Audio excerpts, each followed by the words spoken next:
Good evening, everybody. Good evening, Dale. Howard, You awake tonight? I brought me little matchsticks. I'm going to prop my eyes open. Good job. Because we've got just as many photos. That's true. And we're doing the Mustang. So Yes. another red Mustang. And this one was my car, built for me, Yep. along the lines of what I've always done. But the focus here was to actually build a car that was drivable, engineered, looked cool, did all the right things. Yeah.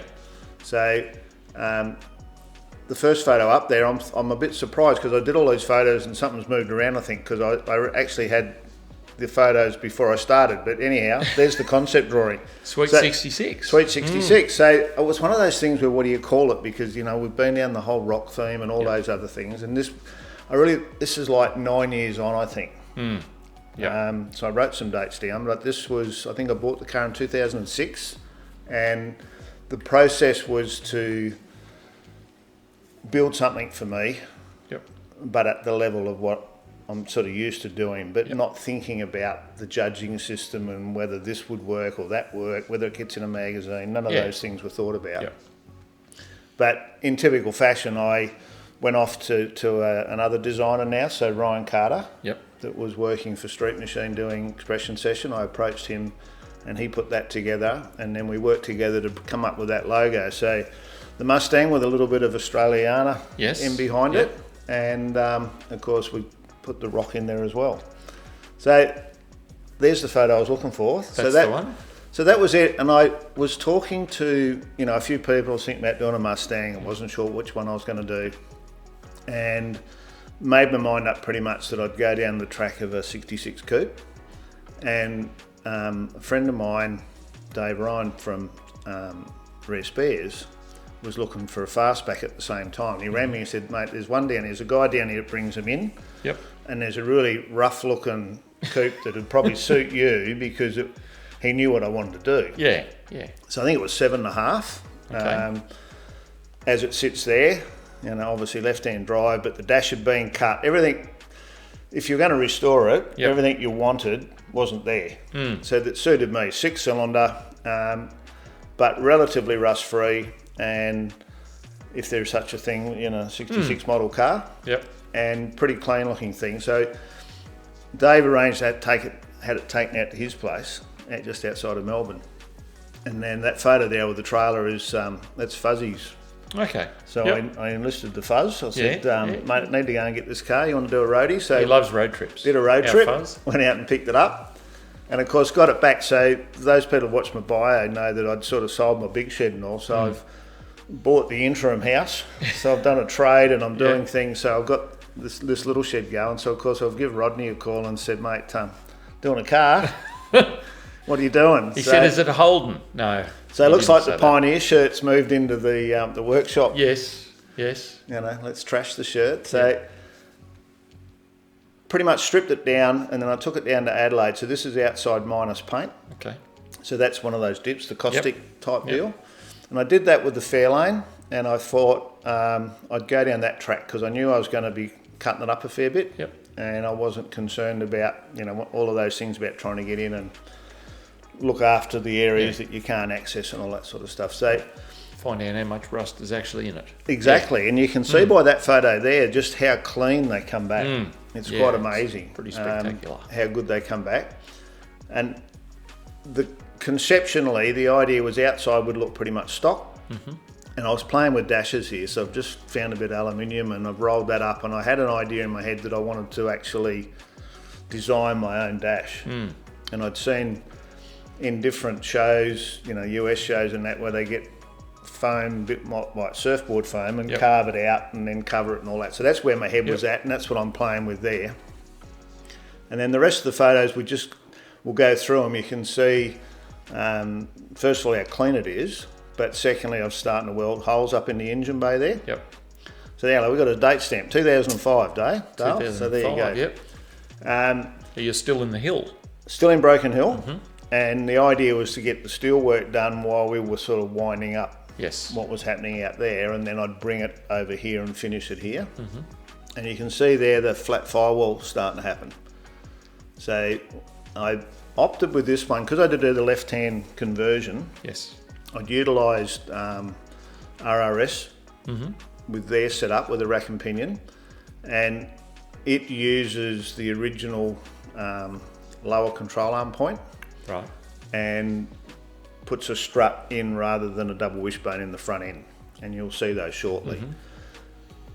And then I took on the old welding trick again. So the advantage of the dip is that it's all nice and clean. The downside is it's surprising how much caustic and stuff's still in the gaps when you're welding it. So there's a fair bit of fumes and stuff going on. So fully welded all the engine bay. You can see that flat firewall. So it was a bit of 2mm. And I just used that same process, bit of cardboard, get your pattern, take it to the sheet metal guy, get him to fold it for me, and then bring it home and check it, take it back and tweak it if you need to tweak it. And I went 2mm for two reasons. One, for strength, but more so to stop any warpage. So that when I've welded it in, it limits how much movement it's going to have.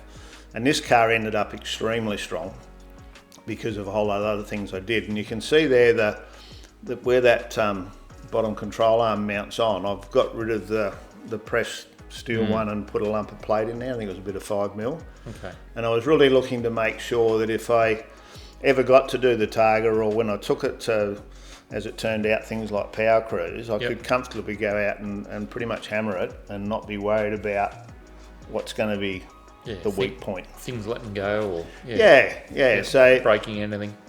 you can see that firewall that steps down, and on a Mustang, the convertibles were the only ones that had a torque box in the front. So all the others, like the coupes and the fastbacks, just came down and then returned back under. And you'll see on the opposite side, on the left-hand side there, that extra box piece. So where it came down and went back on the 45, this then created a box. So, torque box. So I put them in both sides, similar to what the convertibles had. Get that out of my head. And you can see there that firewall I've followed through. So it had a bit of rust in the floor. And I opted, rather than buying sort of a floor, I just put flat sheet metal in. And I was comfortable with that. I enlisted an engineer on this one as well to make sure that I could get my compliance, and he was comfortable with that because I've used the original seat mounts, all the trans tunnels, all original. And effectively the steel work we're doing is part of the left to right hand drive conversion. So suspension wise, so we got the RRS front end, and then I'm running a 5-speed Tremec gearbox behind a 302 Windsor, and then in the rear a 9-inch diff, but with the RRS 3 bar, so it's got a long arm up through the middle like a Corvette, and then two bottom arms, and then a Watts linkage. And you'll see that in a minute. So you can see the cross member there setting up for to take the Tremec. And then I built extended that all the way up around, so it became a bit like a full ring for support. And you can see that firewall now, and I've put the lip back on it so I can put the top back on the plenum. And then all the underside, I fully seam welded the whole car. And I know there was a lot of welding. There was a lot of welding and a lot of grinding. And the philosophy there in my mind was to get a nice clean undercarriage for serviceability, because I knew I was going to drive it, but I also knew I want to keep it clean.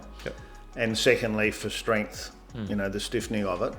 And you'll see further on, and I'll point it out when we get to it, that I actually stitch welded all the inside. So for those people that might have been involved in rallying, seen that sort of thing, they normally weld an inch, leave an inch. And the philosophy there is if you fully weld it and you get a crack, the crack will run the whole way. Whereas if you weld it, so you'll see in a minute, we're actually stitched all the inside of this car as well. So that's a good one up on its side there now. So the boxes that go back, so effectively is what's the front rail.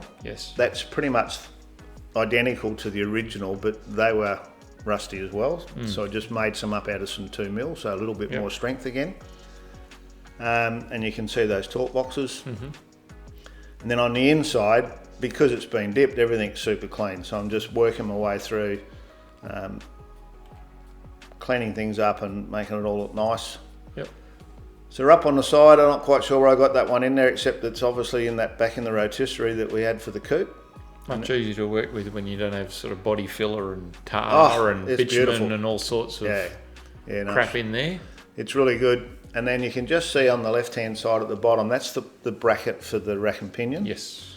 And you'll see in a minute where I chose, they're designed as a bolt in, and they bolt in where the standard steering arms go. Okay. And I made up my mind that I wasn't comfortable with the way it looked with the type of car I was building, so I fully welded them into the rails. Okay. And it just gave it a lot cleaner look. Yeah. So that's it looking down into the engine bay now. So you can see the rack there, and then the stainless steel joints that they supply. And then I ran a XC column, I think, by memory. And you basically trim the end off the column and RRS supply a piece that goes on the bottom of it. And you can see there, didn't have to have a really big hole for the trans. Worked out pretty good actually. And I think part of that was I'd set back the firewall a bit where it sort of came out with the lumps and bumps, and I'd gone flat. And you'll see later on that I'd utilised a different aircon setup in it. Okay. So there's the RRS again, and then the engine mount on the right there. So that's the factory mounting point for the engine mounts. Yep. But I've made my own plates and the poly bushes and the little aeroplane there. It looks like an aeroplane wing that bolts onto the gearbox. Yep. So what I did there was I got the original mounts, and I didn't see the photo when I was looking for these because I know there was a photo somewhere. I got the original mount, got a couple of bits of steel and bolted it into that mount, took it out and then made my replacement, so I knew that I was putting the motor back exactly where the original was. Yeah.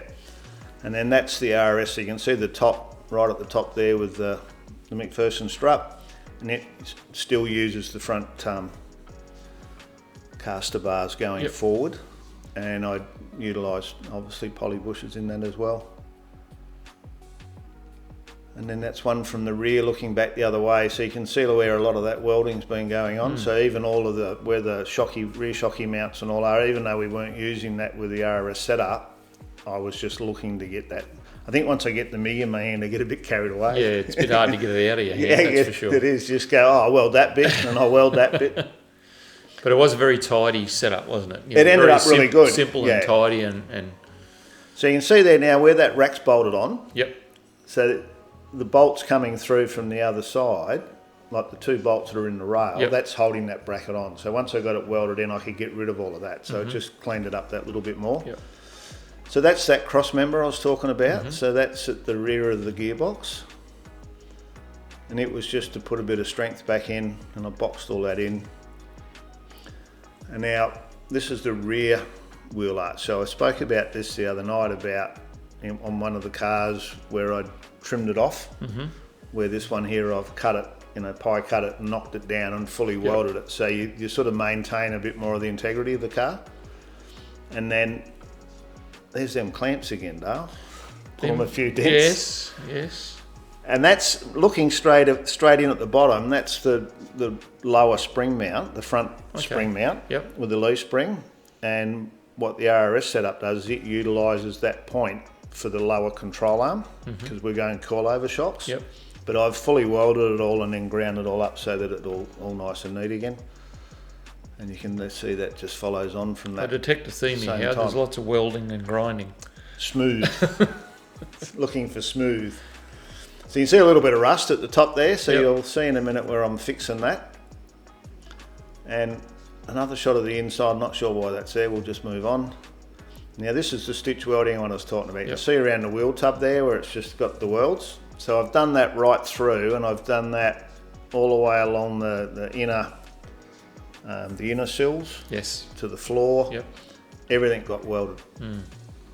Now this is the diff, and I'm trying to recall exactly what the scenario was. I'm pretty sure I did the diff, and it's not that long ago, I should remember, but I organised the diff housing and got my wheels, got my measurements, and then RRS supply their bolt on. So it has U-bolts.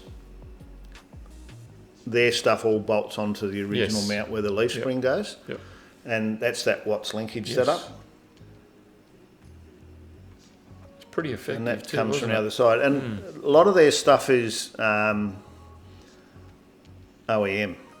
You know, so you got a factory rear disc rotor, and you got a pretty much what was on the rear of that's what's on the back of our FG GT. Yep. So a PBR, you know, twin spot, and then the internal handbrake. Yeah. And then the Watts link brackets. I ended up grinding them up a bit. It's not a show car, Howard. Taking a bit of the ugly out of them. So that was the rear, and then there's a picture now of the engine. So at this point in time, Gary Myers was doing the Silver Bullet, and we're in the process of moving from Broken Hill to Wollongong, and Miranda's about in the middle. Yeah, just conveniently on So the way. we used to call him there a bit, and I was just giving Gary a little bit of guidance with what he was doing to go into the Elite Hall with that car. Yep. And we did a bit of a contra, so he was doing me an engine and I was giving him a hand with that. Yep. So Gary built the 302, and it was around 10.5 to 1 compression, had some aluminium heads, made 385 flywheel, which we'll get to. So pieced that together. I was at a show somewhere, and Gary was there, and someone was selling a whole lot of Oscar bits and pieces. So the crank and rods come from there, and then we sourced the block. I ended up with the block came out of a late model F100, so a roller cam block.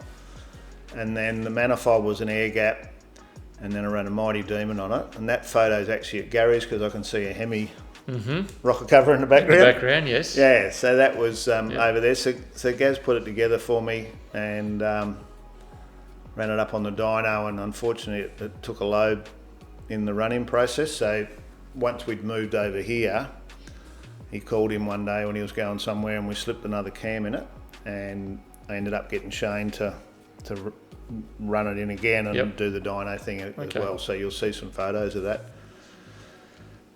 Little bit of rust happening, so just some basic rust repairs. Was a pretty clean car, and then I really wanted to tie the front and the back together, and I'm not a big fan of the big rails through the middle hanging down, all that sort of stuff. And what you can see there under the sill is almost like another sill panel, and that's made out of 2mm, and we rolled that up so that where the sill panel steps, you know, that where it's spot welded, this went from there down another 25mm, and then out on the angle and back. So from the side, it didn't look any deeper, and we painted that black rather than the red. So it sort of disappeared because of the angles and all. But what it effectively did is it tied that rear front mount into the torque box. And I think it was part to do with, you know, why the thing got so strong.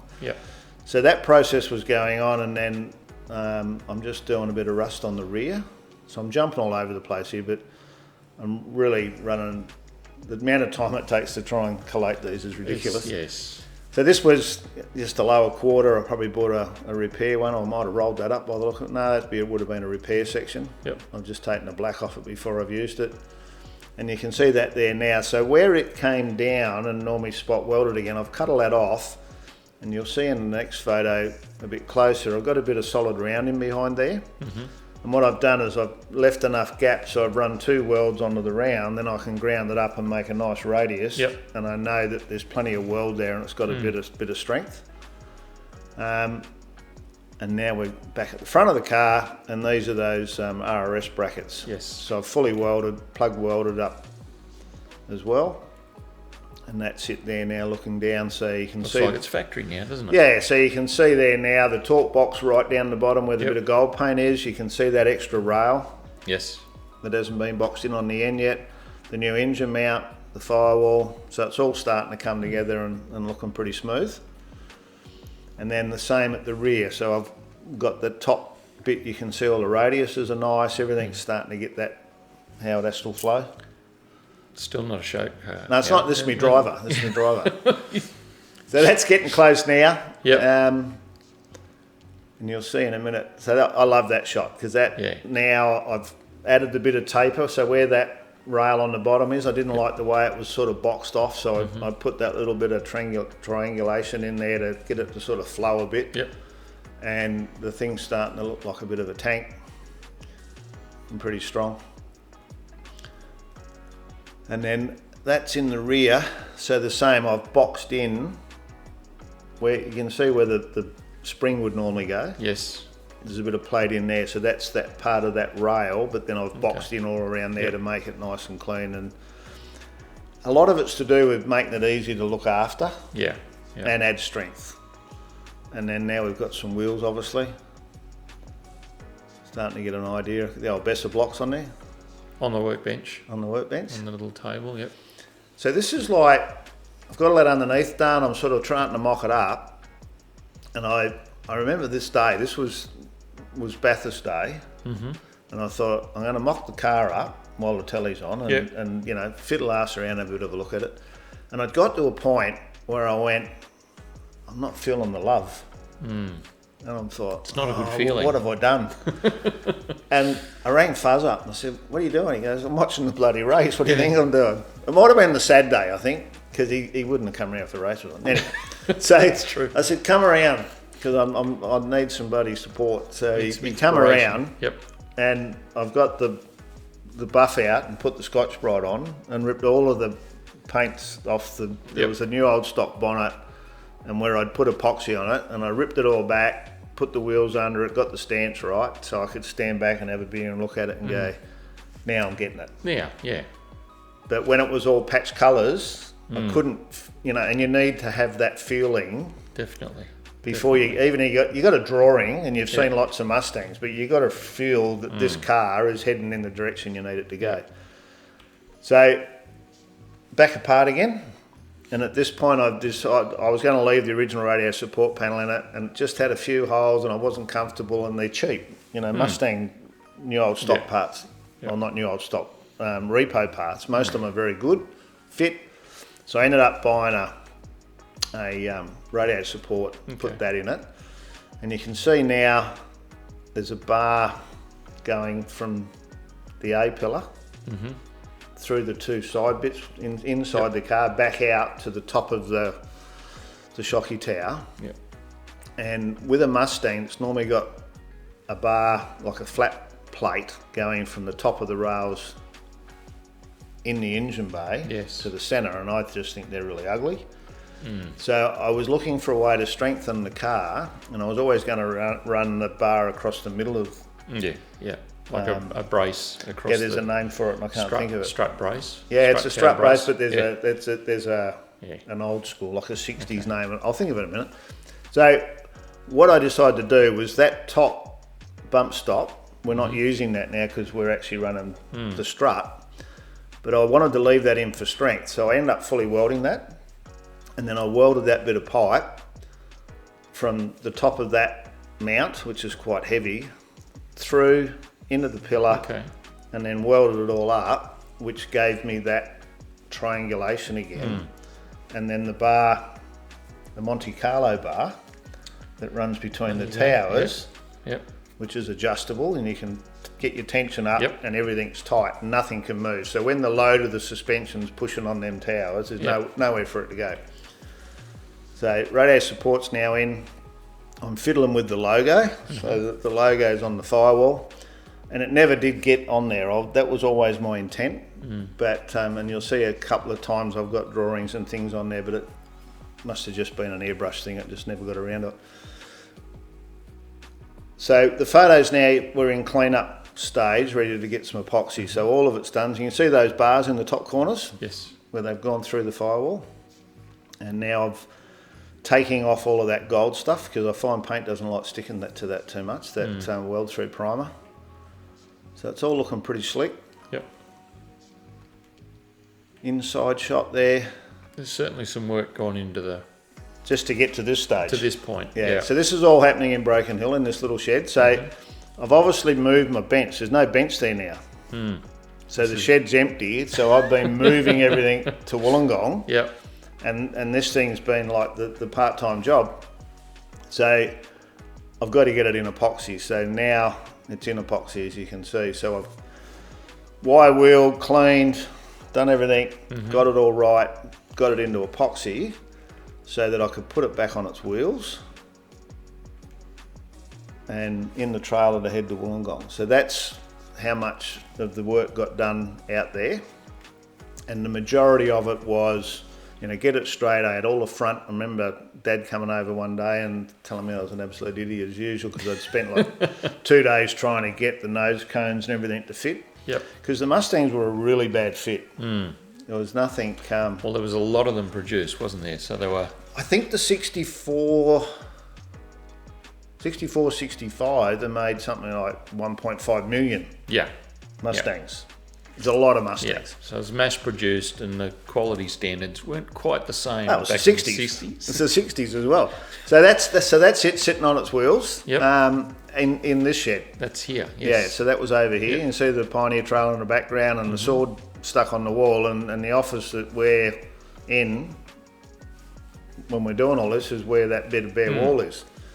So the idea was to get it over here, and then it sat for about 9 months, I think, 10 months, while I got the yard finished. So I said to Heather, if I start that car, the yard won't get done. So got the yard done and then started on the car. And I'd made, because we'd sold everything and changed jobs and all, I decided that I'd work full-time doing the yard rather than pay someone to do it. And then I was determined to get this car finished before we started our next business venture, basically. Looks like an XP Falcon there, Howard. It does a bit. So you like me banner? Oh, yes. Yeah. So too much blue. This is the first use of the new shed. And what needed to be still done was I wanted to get rid of them drip gutters we talked about in the last episode. So you'll see some shots of that in a minute. And then I need to do the door gaps and a little bit more panel alignment. And then start fitting out driveline, hoses, all that sort of stuff. So this is where I was talking about the 5mm. So, and when you go to buy it, if you go to Bunnings and buy it, it's twisted. And you used to work for Orcon, so you might know. So if you can buy a rod that it's almost like Rio for doing concrete, or you can buy really nice extruded solid, and it's nice and flat, because I've been caught a couple of times. And I'll grab a bit of 5mm, and it's no good. Well, you can still use it, but it's hard work. So this was a nice, clean bit of solid 5mm, and then I've welded that both sides, to get the look that I was after. So that went pretty well, but still don't keep the water out of the windows. No, that's a little bit of a problem with drip gutters. So I'm at a point now where I've got to start thinking about plenum, wipers, and dash. And I'd spoke earlier that I was going to do my own dash. And I went to the Summernats, and I'm looking around. I ended up in the car audio pavilion, and I'm just checking things out as you do. And there was a little car that had the dash pretty much like I wanted, because I'd been to all the car yards, couldn't find nothing. And it was an S15. Nissan. And I went, well, I don't have to make one because that's what I want. And I did some measurements afterwards and found, and you'll see in a minute, that that's what I ended up using. So you can see here now, I ended up on the rear of the quarters is an aluminium section. So when they press the quarters, obviously it's too hard to get the end right, so they make the aluminium bit and bolt it on. So I actually glued those on with the new automotive glues.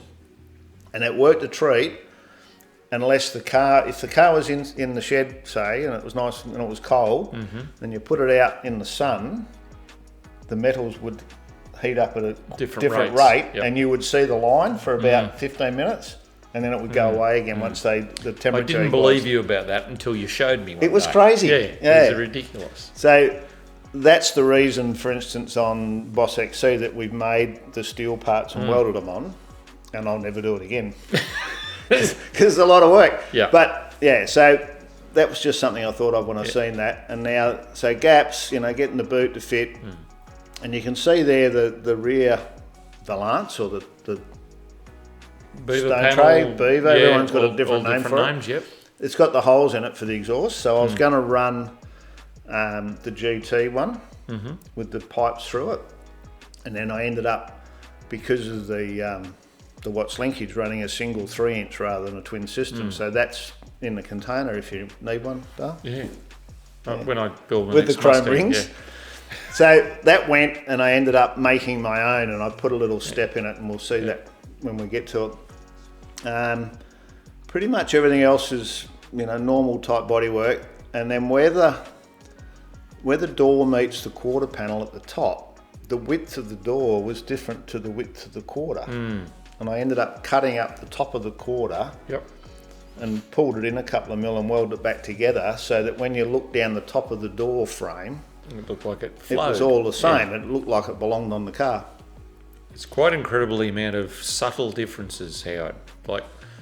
It was interesting the first time I took it to Summonats and had it judged, and I think it was Drago, came up to me and said, "This body's amazing." I go, "It's the Mustang, mate." He goes, "Nah," he said, "I've worked on a lot of Mustangs.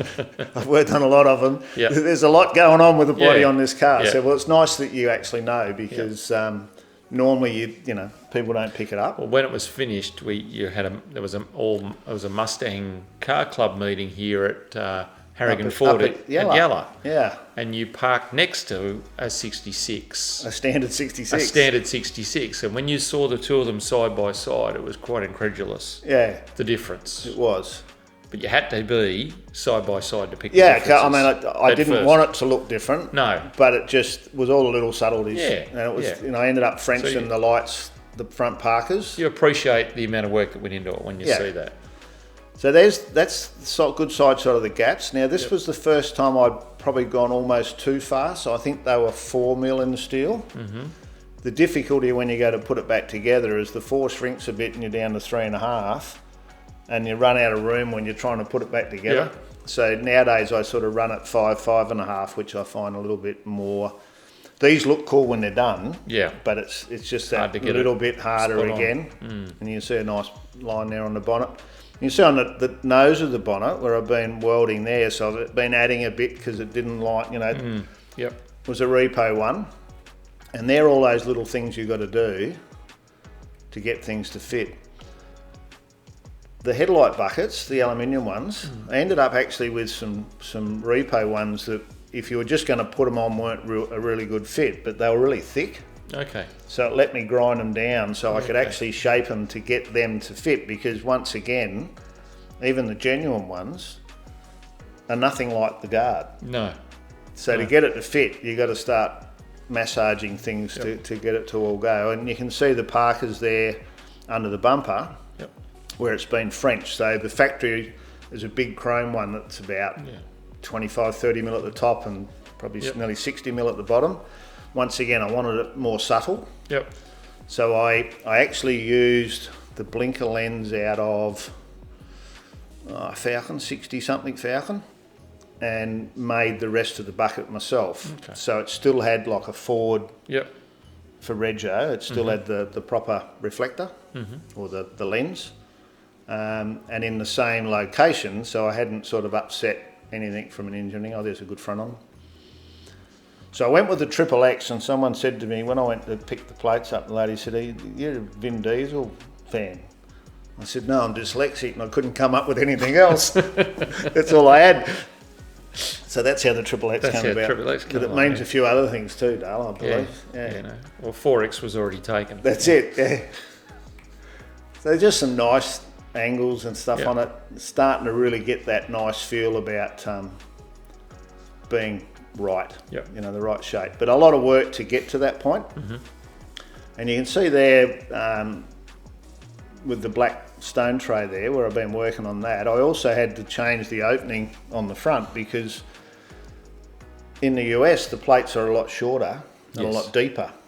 So I got the plate that I was going to run and then made that opening, the recess for it. The recess to suit the plate. Oh, there we are, all epoxied up. Pretty much used all repo, so I put new repo door handles, locks, those sorts of things. And you can see there the cowl panel across the front of the windscreen. I put some universal squirters on there and then got rid of all the vents and stuff out of it. Like you said, until you see one next to a stock one, you don't appreciate the little things that got done. So that one there, you can see where that drip gutter now goes down. I've taken it down past the panel where normally it stops short. the one that tears the top off your finger when you're washing the Falcon. So I've done that, but then I've had to shape the garter and all around it. And they're those little things again that when it gets looked at by people that know, or it ends up getting judged, they're the sort of things that make it really stand out. So the wheel's sitting under it there, not looking too bad. And then things like the bumper bar brackets, where it had a lump of pressed metal, I've made my own bit of tube one, just all to suit my mind and how I wanted it to look and feel. Yep. And now we're getting into the engine bay. So pretty much these had early ones were 289s, and then they went to a 302. And then for you Holden guys, the 302 is a smaller motor than a 351. Yep. So in a Cleveland, they're all the same. But in the Mustangs, the 302 is actually a narrower engine. Okay. So there's more room. And of course, we all know Gary Myers loves the 302. They're actually a very even configuration, so that they like to rev. Yep. So that was the thinking, and you can see on the firewall there where I've had a bit more of a play with I that can logo see, now, and I'm just still waiting to see where it disappears. Yeah, and it ends up going. So I picked up the air cleaner from Ford Motorsport, and I ended up giving that a bit of my own treatment. And the Brodex rocket covers now, I've ripped the top off them with an electric plane, taken the top off of those, and then started making the brackets for that bar. The Monte Carlo. The Monte Carlo. So they then bolt onto the original shocky mounts. What else was in that one? So that's pretty much covers that. We're just sort of starting to get a bit of... so this one's slightly out of sequence again. So you can see the inlet manifolds all nicely ground up. So that was a standard Edelbrock. Yep. And when I was in the hill, I probably spent 30 or 40 hours grinding that up, making it look nice. And then all the heads, you can see the front of the head there. Yep. And the rocker cover, I've actually ground all those and made them all match, and then trimmed the gaskets down so everything flows, just to get that really nice. You know it's not a show car, Howard, don't you? No, it's my car though. Yeah, exactly. Yeah, just for me, mate. Just for me. So the bonnet's on now. I end up running standard hinges, and then the radiator's mocked up, and you can just see the battery. So I wanted to keep the battery in the engine bay. I just think for a street car, it's better to have it all up the front. And then obviously I've torn it apart. And that's... You've got a habit of doing that, haven't you? Somewhere out of sequence somewhere, but obviously I'm starting to get ready to go to paint by the look of that. So I threw this one in because I welded all the skins on so that I could flush all the back of the doors. And on the Mustangs, where you can see it's all sort of sanded up, the actual door, the metal on the door has got like a grain, like a leather grain in the metal. Yep.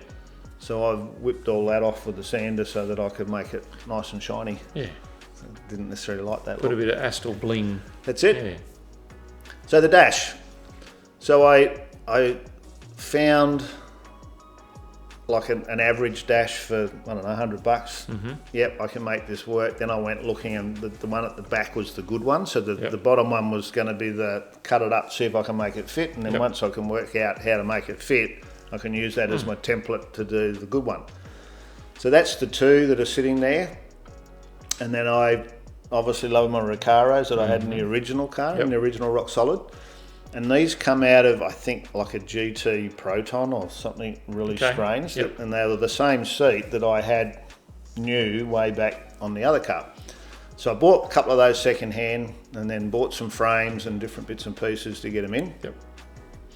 And then that's the offsider that I met through the local car club here. So Yogi, Adam, everyone knows him as Yogi locally. So he had a little Celica, and he was in the Wollongong Street Machine Club, and I met him there, and he showed a bit of interest. So he was the new Rodney, helping out, and he put a lot of hours in. Yeah, a bit bigger than Rodney too. So this was like, bit of tape, get that rough one in there, Yep. and try and get a bit of a feel, and where there was enough room for the seats and headroom and all that sort of stuff. So once I worked out where that was going to go, then I needed a way to hold it. So effectively put a bar from pillar to pillar, a bit of round tube, and then made all the brackets off of that to pick up the original mounting points off the Nissan, so that when you went to take it out, the screws just all fitted into the factory mounts. Yep. So it had to step around things, and the big box on the left there is Air conditioning. the air conditioning unit. and heater, and that's I'm trying to think of the name, Antique Air. Yes. And it basically is one control, so it gives you.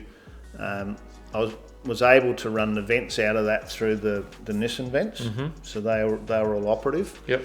And then you could flick it down to the floor, and it was a demister as well, so that all worked perfectly. And then I used the RRS under dash unit.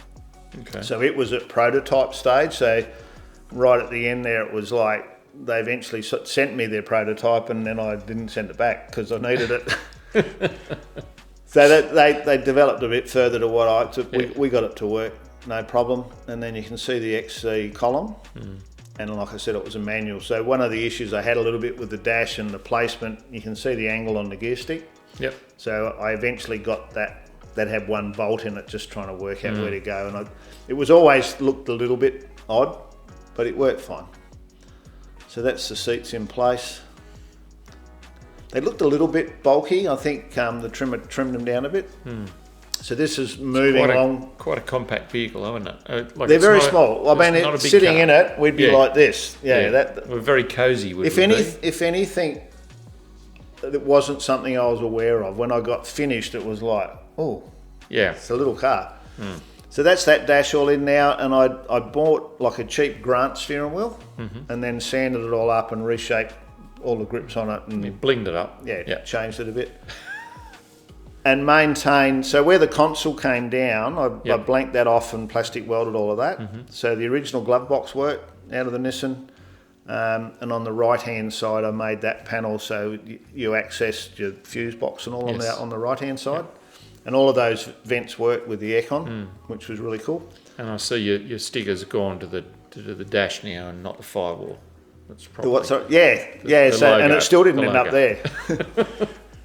So they were the blanks, and obviously the stereo in the middle, and then that's still got the Nissan gauges, which I didn't actually mind, but there was no way I was going to be able to get them to work. So that's sort of the feel of it. And I always felt that it sort of looked right. And I was actually fortunate enough, I didn't actually have to recover the dash. No. It was that close. We had to trim a bit off it here and there, but we didn't have to add anything. So I was able to use the dash without actually retrimming it. So now we've got some lines. So Phil Kurgene from Fuelworks. So I met Phil somewhere, car show or whatever, and we hit it off pretty much straight away. And Phil was doing it, this is a on the side job. Yep. And that was his starter kit, which turned into that. So Phil's got a little bit of OCD as well, I think. Do you think? And back at this time, you couldn't buy silver fittings or black fittings or all that. It was all, blue and red. Yep. So what we did here, and Phil had obviously bent them all up and worked out what we needed, and made all the little brackets and all. Him and I made all those, and then sent them off and had them anodised silver. Yep. So that we could have. I wanted all silver fittings. So they're the heater lines. So they run back into that aircon unit. Yes. And just to get them out of the engine bay. So they had so lots of bulkheads on this car. So bulkheads and then flexible lines to the engine. And in a lot of cases, hard line, then to a flexible line. There's a nice one of it there. So you can see the two heater lines going down underneath, and then a bracket underneath the alternator, and then the flexible line over to the guard. And then the one running under the bottom there's the fuel, going back up to the top. And then at this point, the aircon's just hanging in the breeze, just off one bolt. And I made all my own bracketry to mount everything, because I wanted it all down low. Yes. I still wanted to have everything, but I didn't want it sort of sticking up on top of the engine. So that's a bit more of Phil's nice work. It did work very well. It was very clean and neat Yeah, in that engine yeah. bay. So there's the bar now is in. And that's all the aircon lines with the dryer and all up under the guard. And then another exhaust needed to be made, Dale. So Like you know how to do them. You're good at welding. I opted, like the extractor's in a box again, I opted to go with a 4 into 2 into 1. Yep. The tri-wise, and I did that primarily to get more torque out of the 302. So I think they were 1 3/4 into 1 7/8 into 2 inch, and then 2 or 2 1/4 into a 3, and then into a big 3-inch muffler that Potsy from Veriflow made the mufflers up, and that's all them all ground up, and then a big resonator on the back. And what I did was where that flange is, I could unbolt that and put a piece of straight pipe in the back for power crews and stuff, so it was super quiet for the street. But then if you wanted to go to the track and have a bit of a play, it just had a bit more of a nicer note about it. And I made up the tip and stuff for it. But the complexity with this car was because of the Watts linkage and the coilovers. That's the sort of, that was the good side. Yeah. On the other side, there was no room. So that's why I went with a single. So that did all that on the floor to get up and around and over everything. And then in the front, so that's Phil's lines there for the, that'd be fuel. And then the brake line, and the brake lines go back inside the car, and because everything's up under the dash. And the VTTRs, they were the original brakes that RRS imported that ended up with the RRS logo on them. But I was with them right at the start before they actually did too much. And then a standard repo tank with some lines from Phil again. And then where that airbag used to be is the fill up point for the master cylinder and brakes and clutch. Yep. Like that. Very convenient. Yeah, it worked good. So that's all the bracketry and a bit of a box now to put the boot on. And then the accelerator pedal was a hot rod style one, so it had a little lever down into the cavity with the cable underneath, so there's nothing in the firewall again. And then, you know, a little rest for your left foot when you're racing. As you do. So there's, you can see that gear lever. I don't know whether it's got 2 bolts in it there now. And then the handbrake was a low car manual handbrake. And I just made up a frame to hold that as well. So that was like an out of the box type deal. Back seats in, it's all sort of starting to look like it's got some trim. I call it 2+2, aren't they? There's not a lot of room in the back. There's not a lot of room in the back, yeah, that's for sure. So now it's blown apart and we're heading off to the paint shop. Yep. So I'd met Gareth Davies, who at that point in time was at Spray Fever up in Campbelltown. And I was telling him I was getting ready to paint the car in my new shed. And he said, "You can't do that." Why I said, not? "Yeah, I can."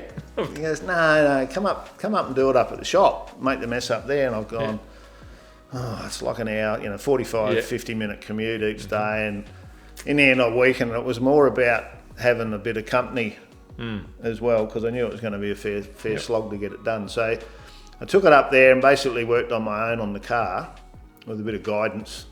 Can't do that. What are you doing it like that for? So anyhow, I had 4 weeks to do the filler work. Yep. Inside and out. And then Johnny H turned up on the 5th week, and then we spent 2 weeks painting it. So 6 weeks from steel to finished. To finish, that's... Just needed a polish. So that's it out of the trailer. They always don't look too bad until you start filling them up. Yep. So then the same deal. It was interesting, in the door where that swale is up the side. Yep. If you've ever looked at any of the Mustangs, they're never straight through there. They're terrible. And I'm looking at it. Gareth's looking at it. He's saying, "What are you going to do with that?" I said, "Nothing. Bog it up." He goes, "No, it's too full. You're going to need to, shrink it." I said, "Well, I'm not doing it." He goes, "I'll do it." And I'll go, whatever. So in the end, he actually put some big shrinks through the middle of the doors, and then I bogged them up. But you see there, see how it's full? Yeah, so he taught me into it in the sense that he did it. He took over. Yeah, he did it anyhow. So that turned out, I'm glad we did it in the end, but it just added a little bit more time to it. And you see the bit of filler in there now, through that area. So it was the way I still do it, today. Skim every panel, skim every part, and then the same underneath. I'm just going to put a texture on it. If I had known, if I knew then what I know now, I would have just stone guarded it. And then Gareth's going, just put a bit of bog in there, it'll look better. And I'm going, Gareth, it's not a showcase. And of course, so what do we end up with? Yeah, the whole thing bogged up, and I worked 6 days. Most days I was up there by 8 and was heading out of there a bit before 6. 6 days a week for the 4 weeks. So for a car with no filler underneath, it ended up with a bit in it. And then all the bits and pieces, just trying to chug away and get it done. And the idea was that when John came, he'd then seal it up. We'd put the spray fillers on it, and as I go through, I'll talk to you a bit. So I'm sort of facing that dilemma at the moment, Dale, that instead of tape now, I just super glue the cuts together. But you'd make a good thief because you don't have any fingerprints left. Yeah. So that's a good example of 4 weeks on the filler. So doors. I bet you're glad you went and made the mess at their place. Couple underneath again. So now John's arrived. So you can see there, so it was in epoxy, and then I put the filler over the epoxy, and then John showed up on the Monday morning, and it's on. So it's full steam ahead. Now through that one end, see that front where the caster bar goes? Have a look at the filler work there. There's a bit of fun in that, Dale. All about I'm glad I wasn't involved in doing that. Rubbing that bloody stuff down.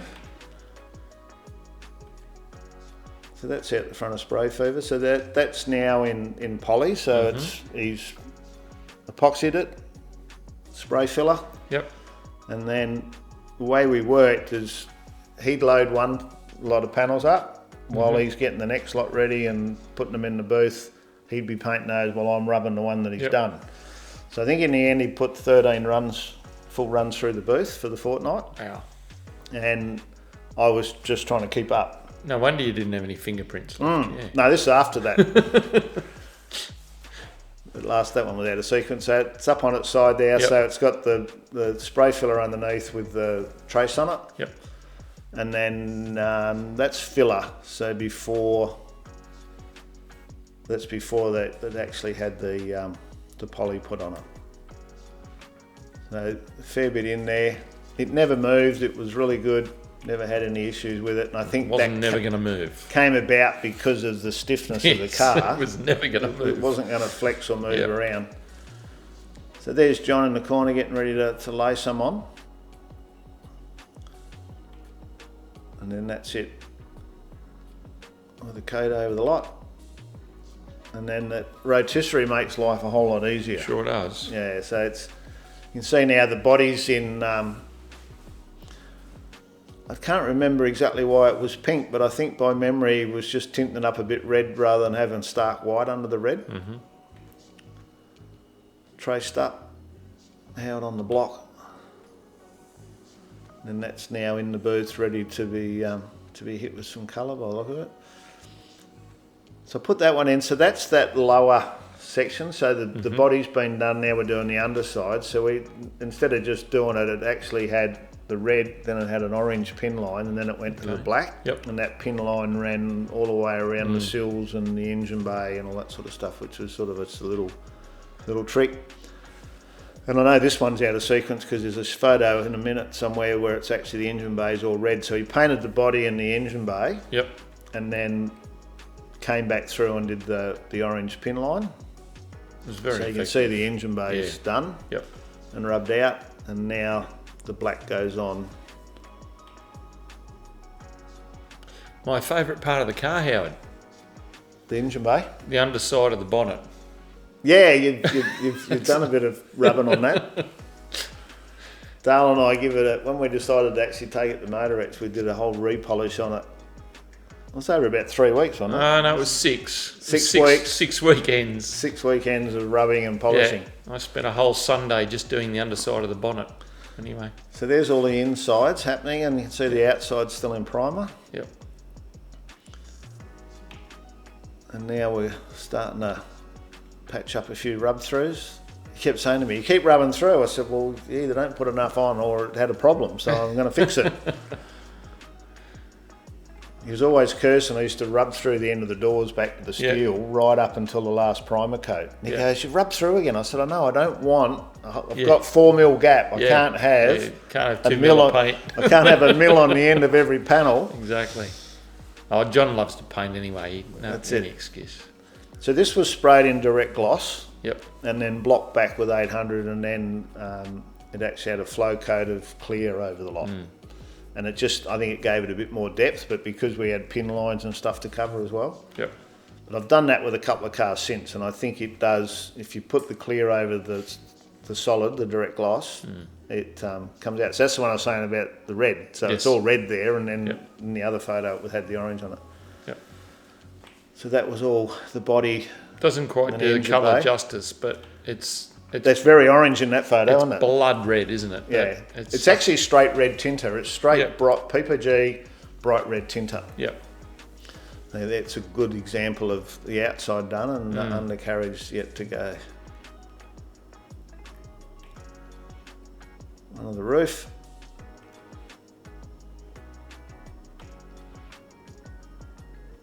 There was that one photo out of line, I think, Dale.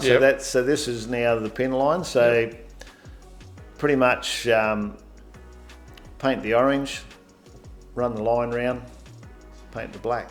Yep. So on the undercarriage, I ended up using they had an additive that went into the black that was meant to give it a leather look. Right. And I don't know that it really was leather look to me, but the idea was it was to have a bit of texture, a bit of more so than I didn't want it gloss. So that's what it had, and the idea was that it's 2K, so it's very cleanable. Yep. But it's not gloss. Yeah. Because I didn't want it gloss. And what I've been doing with the resto cars we've done is we use a stone guard. There's a product that car builders make called Bully, which I'm using on the one we're doing now. Yep.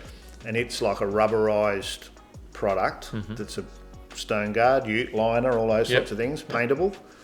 And then I normally put black base coat. Okay. And then a semi-gloss clear. All right. So it gives you very good protection, but it's not in your face body colour, like gloss. So, but obviously the engine bay was gloss, and you can just make out the line. So that's orange, like in the shirt, mate. So I actually had to get these done. I bought the shirts, and I said to her, "Is it very hard to change the line colour?" So they unpicked them. They only had 10 made. They unpicked them and changed the colour for me to give me the matching colours to the car. It's very effective though. So there's that bar. That's a good example of it running through there now. Yep. So it's coming up pretty blingy. So that's it now in the gloss before that texture went on. Yes. And it probably looks pretty cool, but it wasn't what I wanted. It wasn't real practical. And everybody that was there, Yeah. because there's about 6 people there, they're all going, don't put it on it. And I'm going, it's going on it. No, it's going on it. It's going on it. I don't want it. You're gloss. not the poor bugger that's going to be cleaning it if you leave it like that. It's just, it just wasn't the feel I wanted either. So that's it back in the shed. Yep. And the office is built now. So what needed to happen now is we needed to get the car together enough to go to the trimmer. So Rod Lingard's trimming this one again. Yep. And Rod's now in Shepparton. So the car's got to go to Shepparton for a couple of weeks for him to do all the fit out and all the bits and pieces. And I can't remember, it was 2 or 3 weeks. And as it turned out, he did the trim work that he needed the car for, and then I went back and got the car, and then he finished the seats, and then he delivered the seats back up to me, because even though it was like a 4-year build, we're running out of time. So it was still at the trimmers in November. Yeah, okay. So that's it, straight after paint, and then you can see now, so sound deadener. So I had a bit of a sound system in it, had a little subwoofer in it and some tweeters and stuff, that, you know, a bit of a Pioneer thing going on as usual. And then I bought a wiring kit for, you know, a Ford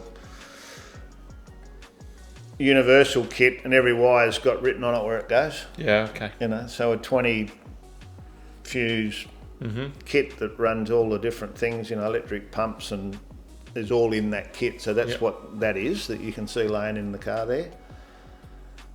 And then that Stinger insulation right through.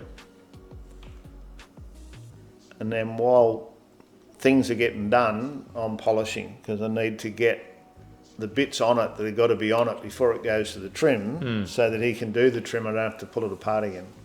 So there's one of them speakers. So I actually mounted those in the plenum where the air vents used to be, because I needed to fill them up with something. So I just made some little spaces there, and they worked pretty well in there actually. And all that wiring that had to go up under the dash and find somewhere to live. And I put that Stinger right through the hood lining and that as well. And that's the aircon unit, and we Phil made up all the hard lines inside. And we ran hard lines inside, because I didn't want things blowing out, and then they went in and back out through the driver's side kick, and then around and back around the front of the car and back in the engine bay. So there's some bits of repo stuff going on the back, starting to look pretty good, pretty shiny. And then all those lines now, all them beautiful lines, they'd done black. It's like, you can't see them. You know, well, that's the look I want. So I think I did all the wiring, just ran those through and terminated all. And that's Phil in there making, because he had to run lines to the master cylinders. And brake lines and stuff, they're all got to go in. And then that's it loaded up in the trailer to go down to Rod to do the trim. So I had to get all the stuff in that had to be in it to go down to him to have hood lining done, parcel shelf, speakers, so that he knew what he had, and the dash, and the seats obviously. So there's a couple of photos that he sent back to me. So that's him starting to shape the seats up. And you can see his lines there where I said to him, you know, they're a bit bulky, too much shape in them. And you'll see where he's marked them up there, and then end up, that might have been why I got the photo. Is that enough? And then the next one, obviously little photos. At that point, that didn't have the headrest on it. And the reason for that was Rod didn't feel it needed headrest, and I wanted the headrest. So there was a bit, I didn't get them till very late in the piece. Bit of a discussion backward and forward. I didn't get them till very late in the piece, but he did a really, Rod just does a good job. I mean, what he does is they were really excellent. And then the oval thing was a bit of a take off the Ford oval, but not a Ford oval. And then in the boot, I got him to put pockets both sides to put your cleaning gear and all that sort of stuff in. And I just made sure the size was big enough to hold the mother's bottles and also a Jim Beam bottle. Of course. Not that matters anymore. No. And then he's made all aluminium panels to be trimmed. So, you know, part of his brief was I had the front panel with the amps and all on it. Then he had to box all that in to put the panels around the amps so that they were visible, but trimmed. And this particular car, I wanted functional. So the boot needed to be able to still fit the esky in. So you'll see when we get to the boot that it steps down. And then he's done that really classic hot rod look with stick the carpet on the tunnel and then do the drop-in panels. And you can see there the centre bit where it's got his underfelt and all there ready to go. So see how the boot steps down? Because a lot of times people just fill that up, but then you lose that extra bit and the esky don't fit. And it wasn't a big car to start with, so you had to have room. It had a pretty small car, that's for sure. And then I wanted the hinge, you know, the hinges were visible, so he trimmed the tubs, but the hinges and that were all painted nice and were all visible. And I just had classic 6x9s in the back window. A lot of people said, "What, you just didn't even mould them in?" I said, "No, it's a driver. It's not a show car. It's not a show car." So they're them boxes once you've got finished. And then there's the carpets with the drop-ins on the inside. It did work well, a very good colour scheme. And yeah, so that was that loophole style English carpet. And then once again the box in around the seats so that, you know, once it's in there everything looks right, and you can see at the top there the little boot for the handbrake. So that handbrake looked like it was hanging nowhere until so that all got foamed up around the mount. So I'd made the mount so it sort of fitted and it was in the right position. When you go to pull the handbrake, it's not too far away. Then I pretty much left the door trims to rot. I said, look, here's the badge off the side of the Mustang, and do something classic hot rod 60s Mustang style door trim. And he did a really nice job of that. And then the pedals that I've used, so I've used the low cars, but then the other ones, the rubber ones, they were off like the upper model. So I don't know, it was the Cougar or something that had the chrome around them.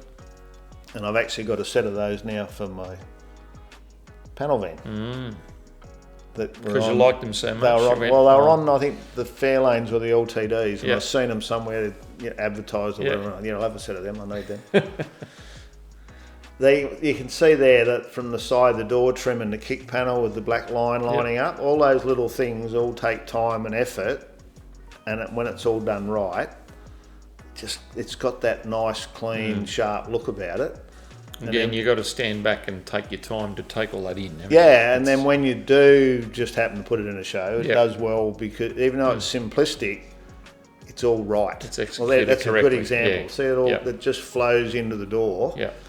And I wanted that bright red with it, and you can't see it there, but where it goes into the back seat, once again, the factory one's got that leather look in it. Well, I ground all that off and painted it all, so the actual red went all the way into the back seat. And then, there you go. And there's the sub box, mate. So it was a little narrow sub that was designed, I think, probably to go under a seat or something. I just made a little box there. There's just enough room. And then he's trimmed that where that pipe comes in for the fuel filler. He just put a Velcro joint on the underside. So you could take it off, you know, if you're cleaning or whatever. And then made the boot up for the shifter. And then that's it. That's one of my photos by look at it. I was going to say it looks like a photo shoot, but so the repo door handles, like armrest, door handle, all sort of factory, but I'd gone electric windows. And the red with the chrome lock button, just picked out all the things I liked out of all the different Mustangs to give me what I thought was the best of all the bits that are available to give me the look and feel that I wanted. Worked well. So that's pretty much the trim. From an engine point of view, and I spoke to you about going to the dyno, so that's the engine, you know, all ground up and everything where it's got to be. And then this one here is trying to get, you can see the little moon tank there. So that was the reservoir for the power steer. And then that's it now sitting in the back of the cruiser to go to the dyno. And I've now made all of the bracketry for the aircon and all that sort of stuff. And that's the pipes out of the car that I've had treated. So they'd been up the comp coat and been done. So the whole exhaust back to where it was on the first join was on the dyno, so we could work out what it was going to do and, you know, what sort of torque, that sort of thing it was going to make. That's shown there. So like I said, Gary Myers built the engine. Shane basically did a run-in for me and give it a quick tune. So it made 385. So then once I got it home, much to probably every engine builder in the world's disgust, I then pulled it all apart so I could paint it all nice. So you've got a habit of doing that. I'd organised with John to go up and paint all of the componentry So he had a friend up there with a booth before they built the new training centre. Mm-hmm. So I had to get all of the components ready to go up and set it all up to be painted. So this is how it got set up in the booth. Pulling it apart again, yeah. So it took the Land Cruiser and a 6x4 because I had to take the bloody crane and all with me to get the engine onto the stand and everything. And then all of these parts were all laid out, and these were all painted in the same matte silver. So you can see all the bits there, the cylinders and it was a satin silver. So the manifold. So I really love that look where you paint everything, and when you assemble it, you can see the gaskets, and you sort of look at it and go, "Wow, there's some effort in that." But to me, it's just got that nice look. So you can see things like the distributor and all are all pulled apart. The alternator's been pulled apart. And John's creativity with the stand. Yep. And then the base engine.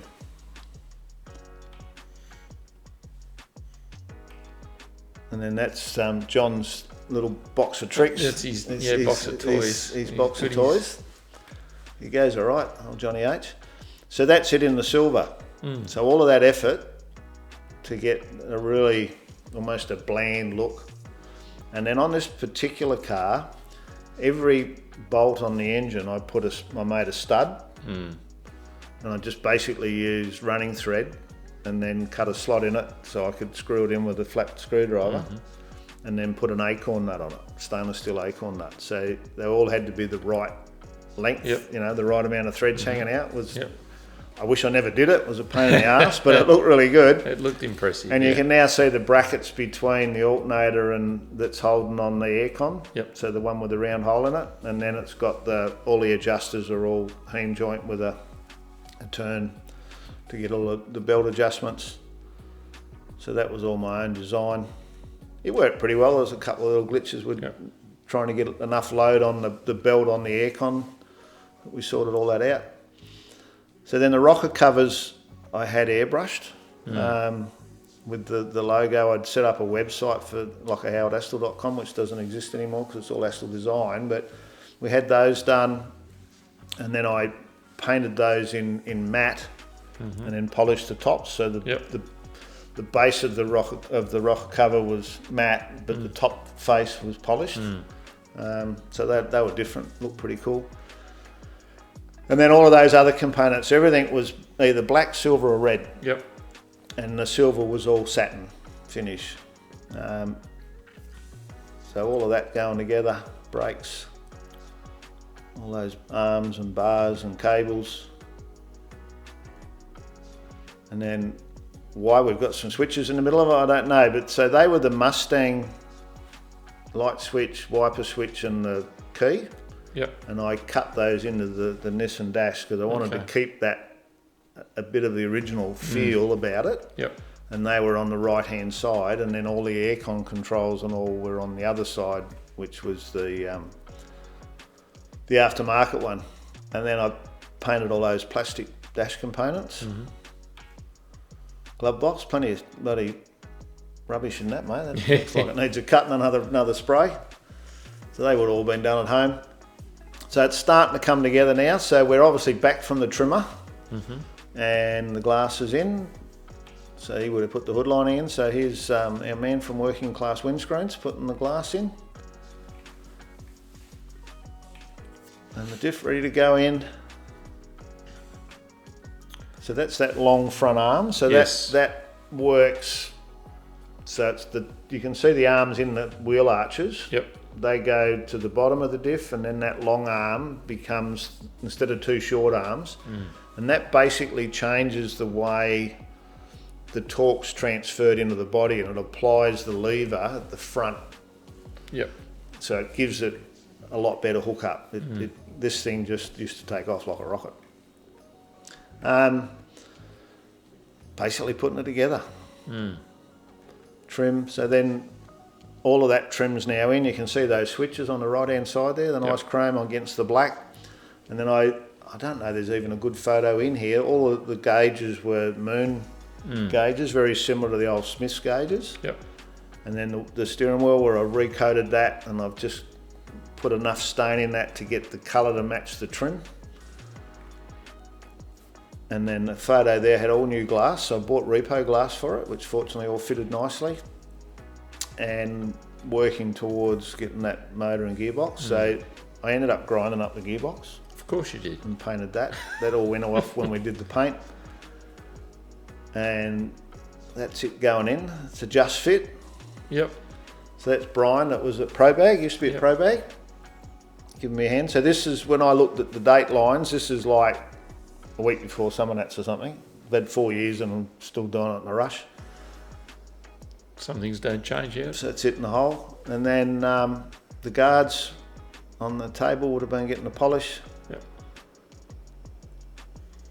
I'm sure the brakes didn't bleed. It's a standard thing. Fit out in the boot, looking pretty good. And then all that undercarriage, so we're, like I said, black, red and silver. Yep. So the shocks were just standard conies, and then all of those other components were done in the silver or the black gloss.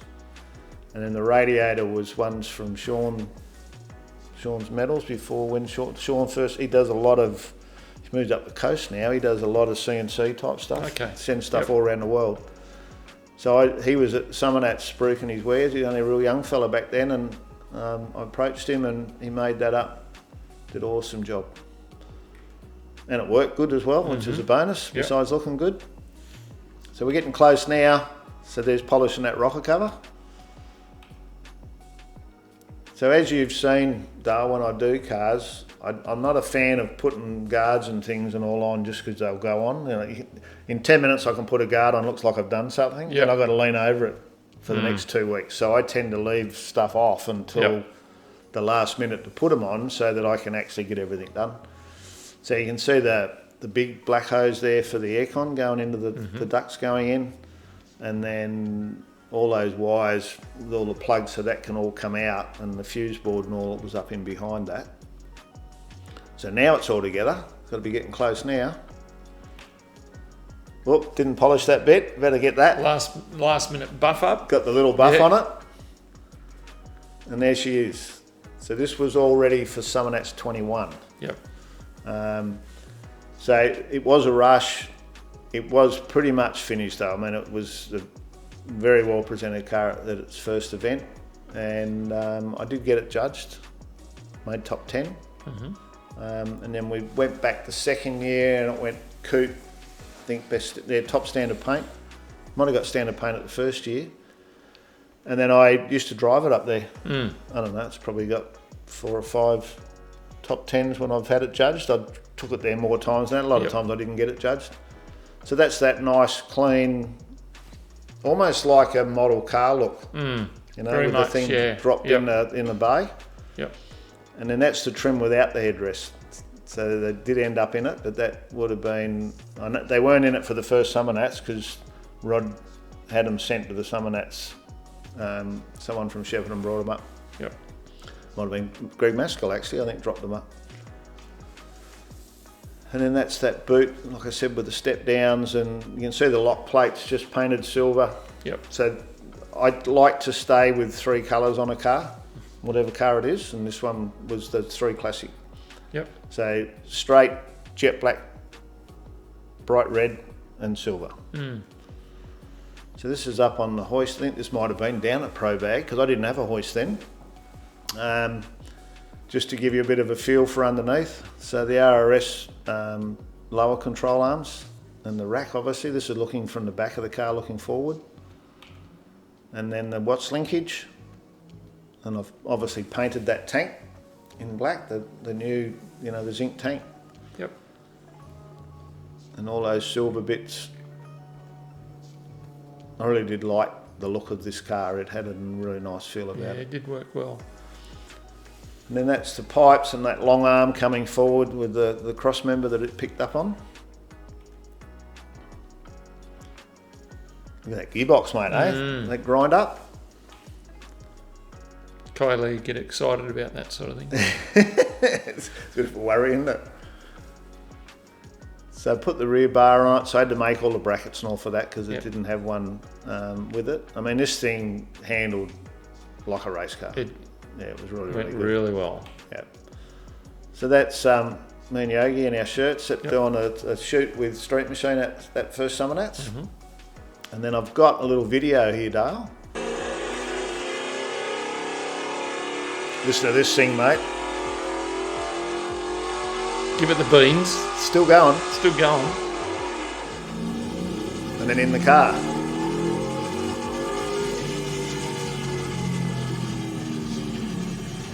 It did drive very well. Not that I got the driver, but I got to go in it a couple of times. So this was going up through the national park up from Bald Hill, up heading up to Sydney, and then that's one of your videos, I think, Dale. I'm not sure which Summer Nat. This might have been the second year, I think. So Summer Nat's 22.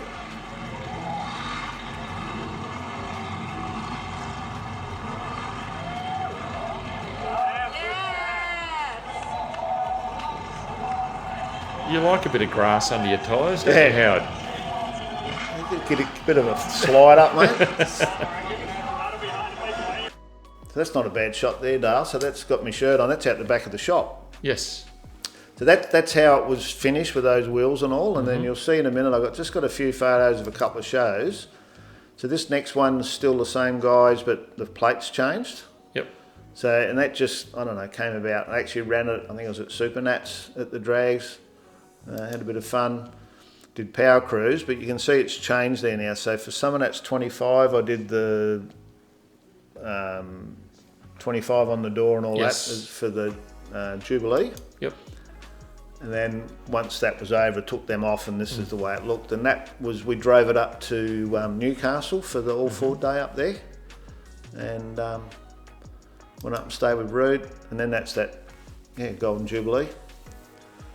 Chrome Jubilee, wasn't it, Howard? Chrome Jubilee, it was too. Yep. Golden's 50 years. Yep. So that was, and I sort of had decided to have a crack at Grand Champion again. Yep. And messed up one of the driving events. That's the way it goes. It was a carburetor problem, wasn't it? I just, did. I've driven it heaps, and you get it out there, and it decides to do something. Yep. So that was there, and then this was a couple of studio shots. So that's pretty much, well, it is the build. Yep. That's how the car looks today. Yep. It's ended up back in Wollongong. And the car, for a car that I built for myself, with not too much effort, that little bit extra polishing did very, very well. Yeah, look, it wasn't built to win shows, but it went all right. And that was pretty cool. So that was the Street Elite. Yes. Pinnacle Award in 2011. Award. Yes. So I think it's been about 5 years since it's been gone. So that's another one down, Dale. Yes. Good to see you awake tonight. Yeah, I've kept my eyes open. That's wonderful. Well, we just got to keep going. So thanks for being with us again. Next up is War 440. So I've got some. It's something different. I've got a fair bit of homework to do. Not a Ford. Not a Ford, and it's not red. So thanks for joining us. I don't know if I'm going to say all the things, but click the buttons. Yeah, subscribe, all those things. For some reason, YouTube pinched some of my subscribers last week. Apparently they do a check, and if you've got some bogus ones, so I lost about 100 the other week. And I thought, what's happened here? So anyhow, thank you very much, and thank you to our supporters. Thanks to Lovels and all of those people. You'll see on my shirt, some of these people are still hanging around. I must do something right, Dale. You must do. So thank you very much, everybody, and we'll catch you in a couple of weeks' time. Yeah, next episode. Thanks, Dale. Thanks, Howard. Bye. See ya.